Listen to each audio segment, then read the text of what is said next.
So it's been a while since I made a standard deck tech, let alone one in paper, yet here we are, because this is one of my favorite decks that I think I have ever played.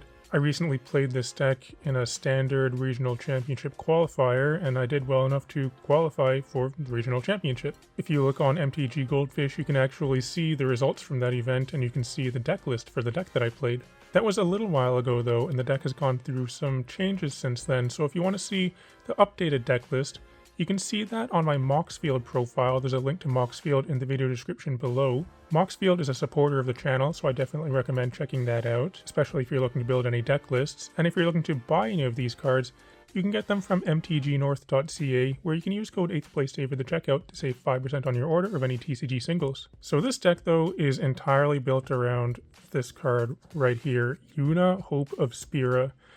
This is an incredibly powerful card. It's very similar to the Zur Eternal Schemer from Dominaria United, in that it turns your enchantments into... it basically turns them to threats earlier than they normally would be able to be. With Zur, you were putting enchantments into play and then turning them into creatures. However, with Yuna, you're just putting enchantments directly into play, your enchantment creatures from the graveyard. So it's a 3/5 for 5 mana in green and white colors. It says, during your turn, Yuna and enchantment creatures you control have trample, lifelink, and ward 2, which is kind of really powerful just on its own. But also at the beginning of your end step, return up to 1 enchantment card from your graveyard to the battlefield with a finality counter on it.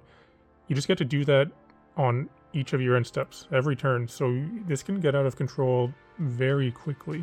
And the fact that Yuna gives your enchantments and herself ward 2 makes this pretty difficult to interact with. So in this deck, obviously, we've got our 4 copies of Yuna right here, and much like the Zur deck, the main enchantments that we're looking to put into play are some of the Overlords from Duskmourn. This is a Naya deck, so we could be playing the red, white, and green ones. However, we just have the red and white one in here. You could actually play many different variations of this deck. Like, you could play an Abzan version and play the black Overlord if you want. That would work quite well. I like this version here that I have though. So the main part of the deck is what you see here, the 2 Overlords, 4 copies of each, and your 4 copies of Yuna.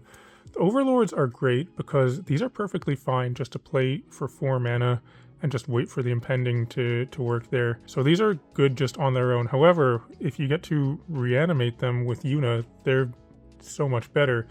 So we have the red one here. It's great because it does 4 damage when it comes into play or when it attacks. So this can be a removal spell. One of my favorite things to do also is use this to burn out the opponent when they're down to, say, 4 or 8 life. And with your Boiler Biggles here, one thing that's really cool is that Yuna gives your enchantment creatures lifelink. So when this comes into play, you're going to gain 4 life when it does 4 damage. If you're attacking with this, it's a 5/5 and it does 4 damage, so that one swing is going to gain you 9 life, which can be pretty huge, which can be pretty relevant too as well, actually, because this is definitely, it's not a fast deck. I would consider this a mid-range deck. It's not aggro, it's not really control. So in a mid-range deck, it can be a bit weak to aggro sometimes if they get a really fast start. So the fact that she gives your enchantment creatures lifelink can really get you back into some games where you might otherwise lose if you didn't have some life gain. There's the other Overlord here, though, the white one Overlord of the Mistmoors. This one is great for going wide. You know, you can just, once again, you can just impend it for 4 mana and you get 2 2/1 flyers, which is a fine rate. However, if you're able to chuck this into the graveyard and rebuy with Yuna, you know, normally it costs 7 mana, so you're getting a pretty big discount there. Well, you know, rather than paying 7 mana, you're paying nothing. But you get your 6/6, your 2/2 flyers, and whenever it attacks, you get 2 more 2/2 flyers. So this is great for coming back from board wipes, things like that, for going wide, for going in the air. You know, you can just fly over with your 2/1 flyers. So we've got our 2 Overlords here. Those are the main things the deck is kind of trying to do with Yuna. However, if you want to go really big, there's also 1 copy of Summon Knights of Round here. Normally, this would cost 8 mana, but with Yuna, it's nothing. This is just a game ender on its own, though. This is incredible versus control because it makes so many creatures. Also, it has indestructible. I've seen some decks play multiples of this. There is actually a second copy in the sideboard, but I like this as a one-of. And as the games can tend to go a bit long sometimes, I have just cast this for 8 mana many times. But if you're able to chuck this in the graveyard pretty early and then just reanimate it with Yuna on turn 4 or 5, you're feeling pretty good. Now, to get our kind of engine here going, we're going to need some cards to support it, and fortunately there are a lot of very good options in enchantments and enchantment creatures. And one of the main ways that we're looking to get enchantments into the graveyard to reanimate them is by discarding them, and Fear of Missing Out at just 2 mana is perfect for that. This is actually an okay target to reanimate as well if you want to start kind of closing games out, because it is very easy to get Delirium in this deck, so even if you just reanimate this and start attacking, that's fine too, but the main thing with Fear of Missing Out is you want to play it on turn 2, pitch something into the graveyard, probably one of your Overlords or maybe a Summon Knights of Round, and have that at the ready for when you're able to play your Yuna and just rebuy it. Another enchantment that we have here that really helps smooth out our curve is Summon Fenrir.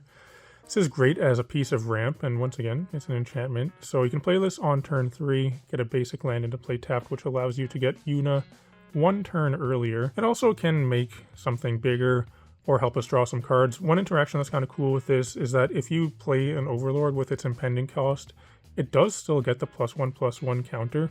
So that can actually be pretty relevant sometimes, you know, turn your 6/6 into a 7/7 or make your boiler bilges a little bit bigger. But Fenrir, it's cool as a 2-of, I like it with that number. This is a card that is a newer addition to the deck, at least in my version, Enduring Courage. This is a 1-of here. It's actually really good in the deck. It's not the best as a card that you reanimate with Yuna, because you put a finality counter on it when you bring it back with Yuna, so when it dies, it's not going to come back with its second ability here. But this is pretty good just to play on turn 4, and this can close out some games really, really quickly, especially if you have something like Overlord of the Mistmoors.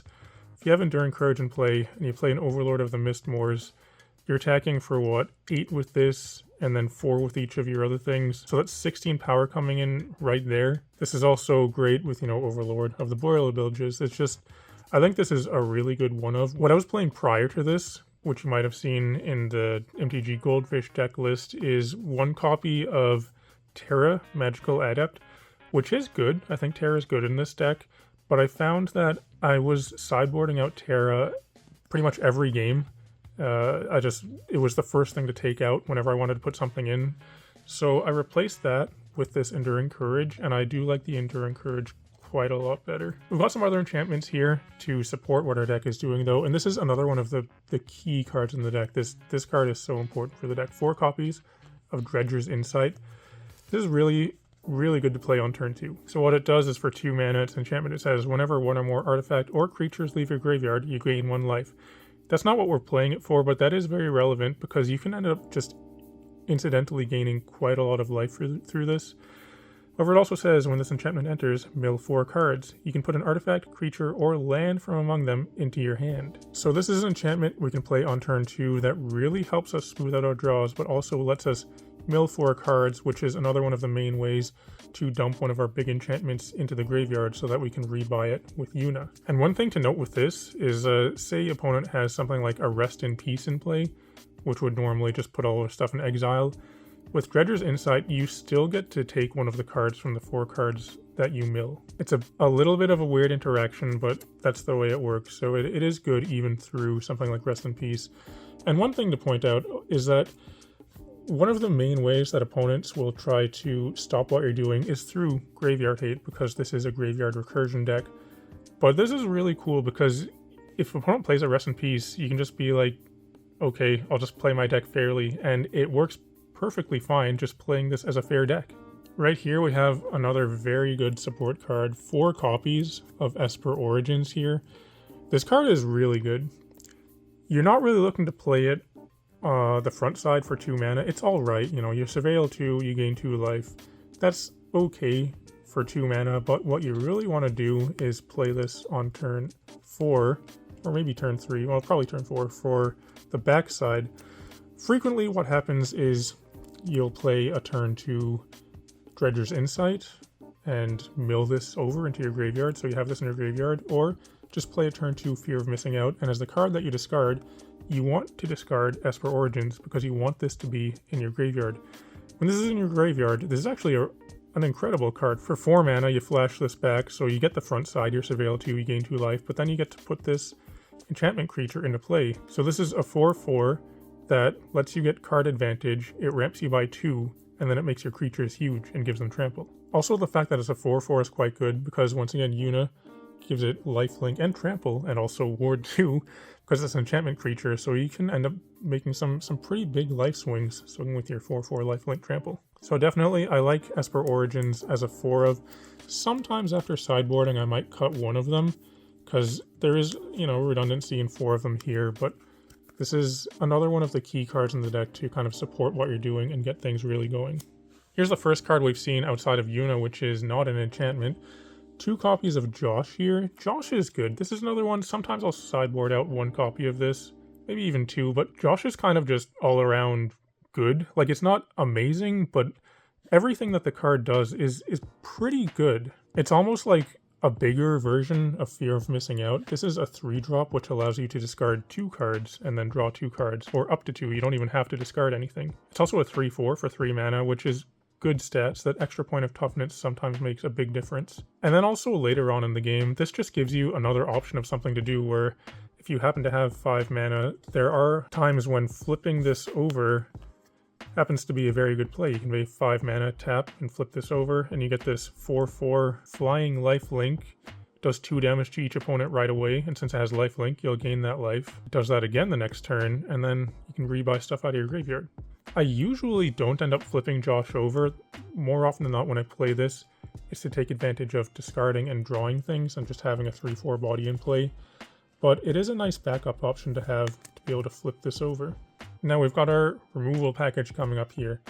As this is kind of a mid-range deck, we do need some cheaper removal to be able to take care of threats before we just get run over by aggro.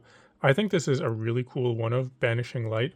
I just like having this as an enchantment that can be in the graveyard. Maybe it'll get milled over or we can discard it. And this is an answer to basically anything that we can just get back with Yuna. You don't have to get creatures with Yuna at the end of the turn. You can just get a Banishing Light as a removal spell if you want. And I think it works quite well as a one of, just an answer to pretty much anything. There's this newer card, Seam Rip, which you could play in place of this. It probably would be fine because, you know, you can play that for just 1 mana on turn 1 or 2. But I like Banishing Light better just as an answer to pretty much anything. With Seam Rip, you have that drawback of needing to target something that's mana value 2 or less. So I think that is a cool one of. We also have 2 main deck copies of Get Lost. It's a very flexible removal. You can target anything. You can, if you even need to, you can target your own thing just to make some map tokens. Rarely is that going to happen, but it's an option. But we've got some flexible removal there and Get Lost. And then 3 copies, main deck, of Torch the Tower as a 1 mana removal. And it's pretty easy to bargain this if you need to in this deck, because a lot of the time you'll have played something like a Dredger's Insight. Usually when that's sitting in play, it's like it's served its purpose. You've milled something, you've got something back. It's kind of just sitting there doing nothing a lot of the time. So you can just bargain that away to get some extra value out of your Torch the Tower. And for the lands here, nothing terribly exciting. There's a couple of interesting things. So it's a Naya deck. We're playing red, white, and green lands. Basically any combination of the shock lands and the verges in red, white, and green. This isn't really an accurate depiction of what the current deck list is with the number of shock lands and verges, but you can see that in my Moxfield deck list. That's the one which is going to be most up to date. So any combination of these. However, one thing to keep in mind is that the colors that you need early on and untapped are red and green. You don't need white so early on because you're using that to play your 5 mana Yuna. You would need it for Get Lost, but what's much more important is to have either red or green to smooth out your draws by playing a turn 2 Fear of Missing Out or Dredger's Insight. Especially Dredger's Insight, because that can mill you 4 cards and, you know, get you 4 cards deeper to maybe the white mana which you're missing, or even just playing your Fenrir, and you can use that to search up a basic plains. So red and white are much more important earlier on. You'll notice that there are no Surveil lands in here. I did have Surveil lands, and they are good. They actually work with what the deck is doing. Like, you want to mill enchantments into the graveyard so you can get them back with Yuna. Surveil lands are perfect for that. However, I found that the number of times that I would play, say, a turn 1 Surveil land, because you see there's no turn 1 play here outside of a removal spell, the number of times I would get extra value out of that by milling something over that I wanted to rebuy later, that happened much less frequently than the number of times I would get screwed over by having a land that comes into play tapped as my 5th land that I wanted to play Yuna, or maybe my 4th land for an Overlord or something. So I ended up cutting all of the Surveil lands for that reason, but I definitely could see a case for wanting to play at least a couple of them in this deck, and they would work just fine. This is a very important card here, Cavern of Souls. One of the main ways to stop what the deck is doing is to just counter it, because your opponent will definitely see what you're doing. They'll see it coming, especially, if you mill something over, you play Dredger's Insight, you mill a Yuna, and that's how you get your Yuna into your hand. Well, they'll see the Yuna coming. So with Cavern of Souls, you definitely want to use that to make something uncounterable. Almost all the time, you're going to choose either human for Yuna, or Josh is a human as well, or I'll frequently name Horror as the creature type for this to make one of my Overlords uncounterable, but this also helps with mana fixing, because you see we have the double mana symbols in our Overlords. Sometimes that can be a bit tricky to get the 2 mana symbols, so Cavern, that helps us out by being able to choose whatever color we want.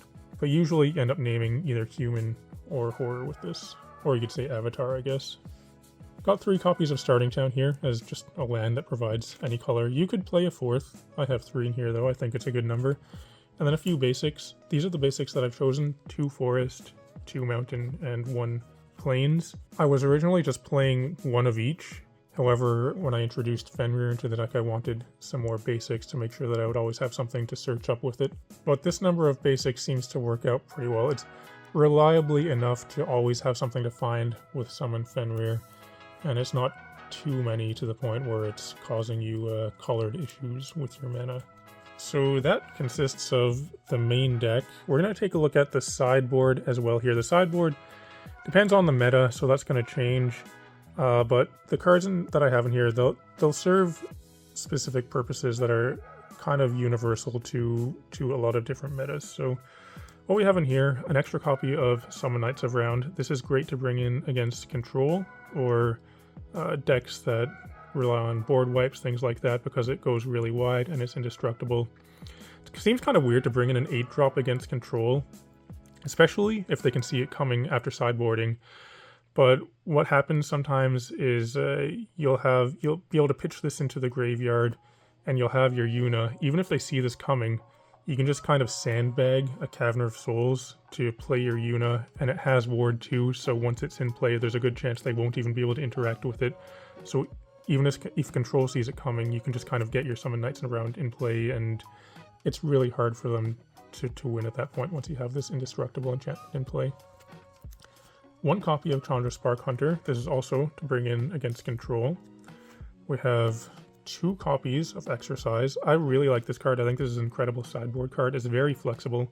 Exile an artifact, enchantment, or creature with power 4 or greater. This comes in for a lot of matchups. It's a card that's great because sometimes your opponent will bring in things like this against you, Ghost Vacuum, and I was saying that, this deck works perfectly fine through Graveyard Hate. However, if you can get rid of the Graveyard Hate, that's still a good thing. So you can use this to remove their things like Ghost Vacuum or Rest in Peace or Agatha's Soul Cauldron or whatever, but this is also a removal spell. The drawback is that it's a sorcery, but I'm fine with it. I think Exercise is a great card. We have 2 copies of Ghost Vacuum here. This is Graveyard Hate. A cool thing you can do with this actually is exile your own things and then just use Ghost Vacuum to get back some copies of your Overlords and things like that, and that's kind of a cool interaction with this deck. But this is a very ubiquitous card in Standard right now, so we've got a couple copies of them right here. Similar to Exercise, we have 2 copies of Heritage Reclamation.